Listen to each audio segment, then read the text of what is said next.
తల్లిదండ్రులందరికీ నమస్కారం. పిల్లలందరికీ నా యొక్క ఆశీస్సులు. నేను ఒక తండ్రిగా, ఒక ట్యూషన్ టీచర్గా తల్లిదండ్రులకు, పిల్లలకు కొన్ని ముఖ్య విషయాలు తెలియజేయటకు ఈ యొక్క వీడియోను క్రియేట్ చేయడం జరుగుతుంది. ఈ వీడియోను పూర్తిగా చూడండి. మా యొక్క శ్రీ ఆచార్య ట్యూషన్ యూట్యూబ్ ఛానల్ను సబ్స్క్రైబ్ చేయండి. మా వీడియో చూసిన తర్వాత నచ్చితే లైక్ చేయండి.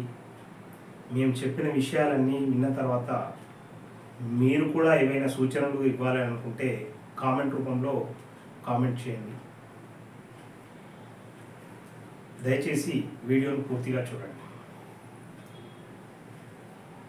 ప్రస్తుతం విద్యా వ్యవస్థ అనేది ఎంతో ఛాలెంజింగ్గా ఉన్నది.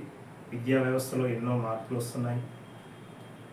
ప్రస్తుతం అకాడమిక్ ఇయర్లో కొన్ని తరగతులకు సంబంధించిన పాఠ్యాంశాలలో కూడా కొన్ని మార్పులు జరిగినవి. ఆల్రెడీ జూన్ 12 నుంచి స్కూల్ స్టార్ట్ అయ్యి ప్రతి స్కూల్లో అన్ని సబ్జెక్టులలో 1-2 లెసన్స్ అనేటివి కూడా కంప్లీట్ అవుతాయి. మీరు తల్లిదండ్రులుగా మీ పిల్లలను ఇవన్నీ విషయాలు అడిగి తెలుసుకోండి. అయితే కొన్ని వ్యక్తిగత కారణాల వల్ల, కొన్ని ఇబ్బందుల వల్ల కొంతమంది పిల్లలు ఇప్పటికీ కూడా కొందరు పుస్తకాలు కొనుక్కోలేదని,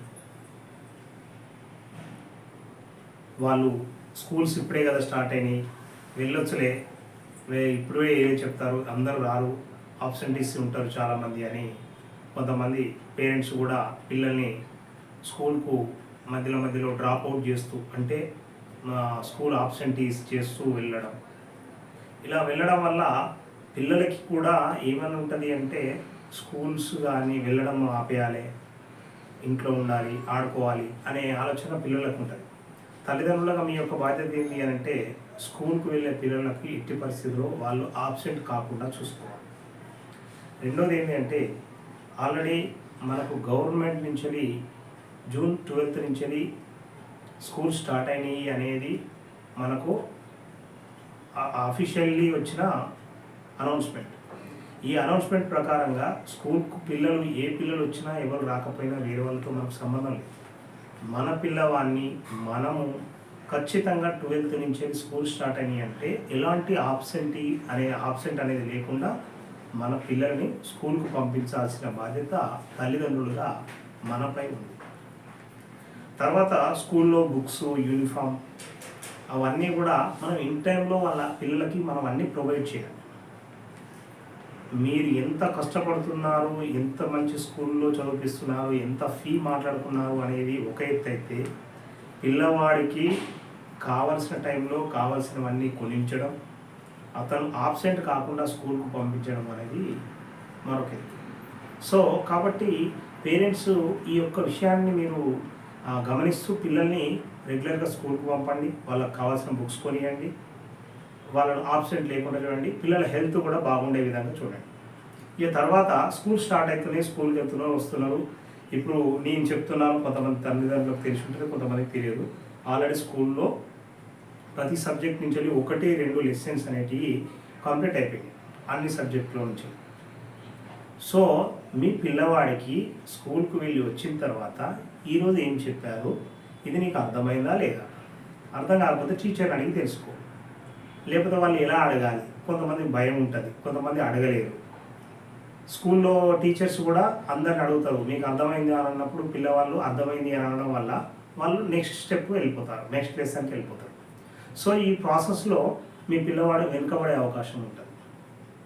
సో ఇలా పిల్లవాళ్ళు వెనుకబడ్డప్పుడు టెన్షన్ పడి ఇప్పుడు మళ్ళీ ఏం చేస్తాం, ట్యూషన్ పాయింట్స్ అని, ట్యూషన్లో జాయిన్ చేయించాలని, మంచి ట్యూషన్ దొరికితే చాలు అని, లేకపోతే ఏదో ఒక ట్యూషన్ అయితే చాలు, పంపిస్తే చాలు అనుకొని మళ్ళీ అక్కడ కూడా ఇమీడియట్గా ఏదో ఒక డెసిషన్ తీసుకొని ట్యూషన్ అనే ఒక్క కాన్సెప్ట్ తోటి పంపించేస్తారు. మరి ఆ ట్యూషన్కి పంపిస్తే ఆ 2 hours ట్యూషన్ టైమ్స్లో అక్కడ ట్యూషన్ టీచరు ఆ పిల్లలతో పాటే ఉంటున్నారా, ఆ పిల్లలకి ఏమేమి చెప్తున్నారు, ఆ ట్యూషన్కి పంపించిన తర్వాత మన పిల్లవాళ్ళలో ఏమైనా ఇంప్రూవ్మెంట్ ఉందా లేదా, ఇవన్నీ కూడా పట్టించుకోవాల్సిన బాధ్యత తల్లిదండ్రులుగా మనపైనే ఉంది. తర్వాత ఇప్పుడు చాలామంది స్కూల్స్కే డ్రాప్అవుట్స్ నడుస్తూ ఉన్నాయి, కొంత ఆప్షన్స్ నడుస్తూ ఉన్నాయి. ఎందుకు నడుస్తున్నాయి అంటే స్కూల్స్ మొన్ననే కదా స్టార్ట్ అయింది, బుక్స్ కొనియలేదు. రేపు సండేనే కదా, ఇవాళ సాటర్డే ఇంటికాడ ఉండి రేపు సండేనే కదా, హాలిడేనే కదా అని. అంటే మనం చేసే నెగ్లిజెన్సీ అనేది పిల్లల మీద ఎఫర్ట్స్ పడి వాళ్ళు ఏం చేస్తున్నారంటే స్కూల్కు ఎప్పుడు తప్పిద్దామా, ఎప్పుడు ఇంటికాడ ఉందామా, ఆడుకుందామా అని కొంతమంది పిల్లల్లో ఈ ఆలోచన అనేది రేకెత్తి వాళ్ళు కూడా ఇదే ఆలోచనలోకి అలవాటు పడిపోతారు. సో మళ్ళీ ఇప్పుడు నెక్స్ట్ మంత్ జూలైలో వచ్చేసి యూనిట్ టెస్ట్ అంటే ఫస్ట్ అసెస్మెంట్ అనేది జరుగుతుంది. ఇప్పుడు ఈ ఆప్షనరీస్ లేకపోతే ఈ బుక్స్ కొనియకపోవడము, లేకపోతే స్కూల్స్ స్టార్ట్ అయినాక కూడా ఇంకా బుక్స్ వచ్చినాక లెసన్స్ అయినాక నెక్స్ట్ ట్యూషన్ చెప్పచ్చు, లేదా ట్యూషన్స్ కూడా పంపించకపోవడం వల్ల ఏమవుతుంది అంటే మీ పిల్లవాడు మార్కులు తక్కువ రాగానే అప్పుడు మళ్ళీ మీరు సెర్చ్ చేస్తూ ఉంటారు, అరే పిల్లవాడికి ట్యూషన్ చెప్పిస్తే బాగుండు, ఎక్కడ ట్యూషన్ పంపించాలని ఇది ఒక క్వశ్చన్ మార్క్లో ఉంటుంది. ఈ సందర్భంలో మీరు ఆ ట్యూషన్ పంపిస్తున్నప్పుడు కూడా ట్యూషన్లో టీచర్ ఎలా ఉన్నారు, ట్యూషన్లో ఎంతమంది ఉన్నారు, సార్ ఏమేమి చెప్తారు, పిల్లల్ని ఆ ట్యూషన్ కూడా ఆబ్సెంట్ లేకుండా పంపించడం అనేది నేర్చుకోవాలి. ఆబ్సెంట్ ఆ ట్యూషన్కి పంపిస్తూ కూడా అక్కడ కూడా ఫీ పే చేస్తూ ఆబ్సెంట్ అయితే ఇక మనం పిల్లవాడికి అంటే మనమే ఒక లిబర్టీ ఇస్తున్నాం. వాళ్ళకు మనం ఇచ్చే లిబర్టీ వల్ల వాళ్ళు ఏమవుతారు అంటే ఎప్పుడు నేను ఇవాళ పోను అంటే మనమే ఆపేస్తాం. ఈ అలవాటు వాళ్ళు ఏం చేస్తారంటే వాళ్ళకి నచ్చినప్పుడు వెళ్ళడం లేకపోతే ఆగడం, నచ్చినప్పుడు వెళ్ళడం లేకపోతే ఆగడం. మీరు ఇది ఎంకరేజ్మెంట్ చేయడం వల్ల వాళ్ళు కూడా ఇదే అలవాటుగా పోయి మళ్ళీ ఆ ల్యాప్సెస్ అనేది వస్తుంది. అంటే వాళ్ళు నేర్చుకునే విధానంలో అది స్కూలా ట్యూషనా ఏదైనా కానీ ఒక దాని మీద రెస్పెక్ట్ అనేది కలిగేటట్టుగా చూడాలి. యాజ్ ఎ పేరెంట్గా మీరు దాన్ని రెస్పాన్సిబిలిటీగా తీసుకొని మీరు రెస్పెక్ట్ ఇవ్వడం స్టార్ట్ చేస్తే ఎట్ ది సేమ్ టైం పిల్లలు కూడా ట్యూషన్కి కానీ స్కూల్కి కానీ రెస్పెక్ట్ ఇవ్వాలనే ఆలోచనలో వస్తారు. మీరు టైం అవుతూ ఉంటే పిల్లవాడి మీద వర్క్ లోడ్ పడుతూ ఉంటుంది. మీరు ఆబ్సెంట్ చేస్తే అతనికి పెండింగ్ వర్క్ హోంవర్క్స్ పెరుగుతూ ఉంటాయి. మీరు లేట్ చేస్తూ ఉంటే ఒక 2 లెసన్లు అర్థం కాలేదు అంటే మళ్ళీ నెక్స్ట్ 3rd లెసన్ అదే అర్థం కాదు. ఇప్పుడు నేర్చుకోవాల్సినవి 1, 2, 3 అవుతాయి. సో ఈ రకంగా పిల్లవాడి మీద బర్డెన్ పడుతుంది. బర్డెన్ పడ్డప్పుడు తనలో భయం కలుగుతుంది. ఆ భయం ఇంకా ఏమవుతుంది అంటే మార్కులు రాకపోతే తల్లిదండ్రులుగా మనం మందలించినప్పుడు అది ఇంకా ఎక్కువగా భయానికి గురయ్యి పిల్లవాడు ఇబ్బందికి గురయ్యే అవకాశం ఉంటుంది. సో పిల్లవాళ్ళని ఇబ్బంది పెట్టొద్దండి. పిల్లవాళ్ళని రెగ్యులర్గా స్కూల్కి పంపించండి. వాళ్ళకి కావాల్సిన వస్తువులన్నీ సమకూర్చండి. వాళ్ళకి ట్యూషన్ అవసరం ఉన్నట్లయితే వెంటనే ట్యూషన్స్ పంపించేయండి. ఇంటి దగ్గర ఉండి వాళ్ళకి టైం వేస్ట్ చేయనీయకండి. తర్వాత పిల్లవాళ్ళకి ఆడుకునే టైంలో ఆడుకోనివ్వండి. వాళ్ళ హెల్త్ బాగుండేలా చూడండి. మీరు తల్లిదండ్రులుగా ఈ విషయాలన్నీ మన బాధ్యత. మీరే మీ పిల్లల్ని ఫ్యూచర్లో వాళ్ళు మేము పడ్డ కష్టం వాళ్ళు పడొద్దు అని మీరు అనుకుంటారు కాబట్టి, కానీ ఇంత అనుకుంటారు, ఇంత ఆలోచిస్తారు, కానీ ఇక్కడ ఒక చిన్న పొరపాటు చేస్తూనే ఉంటారు. ఆ చిన్న పొరపాట్లు ఏమైనా ఉన్నా కానీ పిల్లల విషయంలో ట్యూషన్ పంపించండి, స్కూల్కి రెగ్యులర్గా పంపించండి, బుక్స్ కావాలా కొనించండి, చదువుతున్నారా లేదా అని ఈవినింగ్ రాగానే చెక్ చేయండి. ఇవి మీరు ఫాలో అయినప్పుడు మీ పిల్లల్ని రెగ్యులర్గా స్కూల్కు ట్యూషన్స్కి అవసరం అనుకుంటూ పంపించినప్పుడు ఆటోమేటిక్గా మీ పిల్లవాడి భవిష్యత్తు అనేది బాగుపడుతుంది.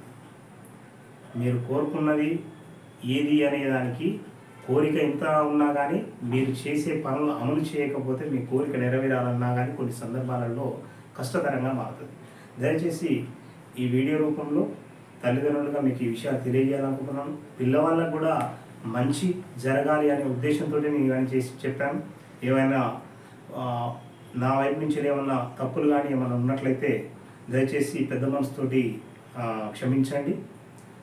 మీకు ఈ వీడియో నచ్చినట్లయితే మా వీడియోని లైక్ చేయండి. మీరు ఏమైనా సూచనలు ఇవ్వాలనుకుంటే కామెంట్ బాక్స్లో కామెంట్ చేయండి. దయచేసి ఇలాంటి వీడియోలు మరిన్ని క్రియేట్ చేసి పిల్లలకు ఉపయోగపడేటి, తల్లిదండ్రులకు మంచి విషయాలు చెప్పే విషయాలు ఏమన్నా వీడియోలు నేను క్రియేట్ చేసేందుకు నాకు ఎంకరేజ్మెంట్ ఇవ్వడం కోసం ఈ యొక్క మా శ్రీ ఆచార్య ట్యూషన్ పాయింట్ యొక్క యూట్యూబ్ ఛానల్ని సబ్స్క్రైబ్ చేసి మాకు సహకరిస్తారని కోరుకుంటూ సెలవు తీసుకుంటాను. Thank you.